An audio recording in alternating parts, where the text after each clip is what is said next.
திமுக ஆட்சியில் ஸ்டாலின் அவர்கள் இந்த 5 ஆண்டு கால ஆட்சியில் அதாவது நல்லது செய்கிறத பற்றி விட்டுருங்க, எப்படியெல்லாம் மக்களை வந்து பாதிக்கப்பட வைக்கலாம், எப்படி வந்து துன்படுத்தலாம், எப்படியெல்லாம் வந்து ஒரு அராஜகம் ஒரு அநியாயம் நடத்தலாம் அப்படிங்கிறது அவங்களே ஒரு பட்டியல் போட்டு செஞ்ச மாதிரி இருக்குது. இப்போ உங்களுக்கு வந்து விலைவாசிக்கு எந்த விதமான பாதுகாப்பும் இல்லை, அதாவது வருமானத்துக்கு பாதுகாப்பு இல்லை. நீங்கள் சாப்பிட்ற எவ்வளோ உழைச்சி சம்பாதிச்சாலும் அந்த 4 காசுக்கு வந்து இன்றைக்கி குடும்பத்தை காப்பாற்ற முடியும் அப்படிங்கிற ஒரு உறுதி எந்த குடும்ப தலைவிக்கும் இல்லை. அதோடு ஆரம்பித்து அதுக்கப்புறம் குழந்தைங்களோட எதிர்காலத்துக்கு ஒரு பாதுகாப்பு இல்லை. கஷ்டப்பட்டு படிக்கிறாங்க, வேலை வாய்ப்புகள் இல்லை. வேலை பண்ணுற அந்த வயசுக்கு வந்த இளைஞர்களுக்கு வந்து போதைப் பொருளுக்கு அடிமை ஆக்கிட்டு அவங்களுடைய வாழ்க்கையை அடுத்த தலைமுறையை வந்து நாசமாக்கிட்டாங்க.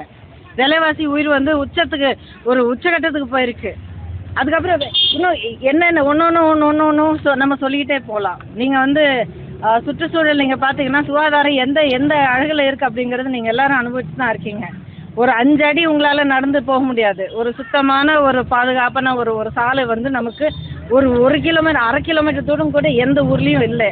இந்த மாதிரி ஒரு அத்தியாவசிய தேவைகள் கூட இருந்தது கூட நாஸ்தி பண்ணி தரமட்டமாக்கின இந்த திமுக ஆட்சியை வந்து எந்த விஷயத்தில் வந்து நம்ம ஒரு கிரிட்டிசைஸ் பண்ண முடியும், நீங்களே சொல்லுங்கள்.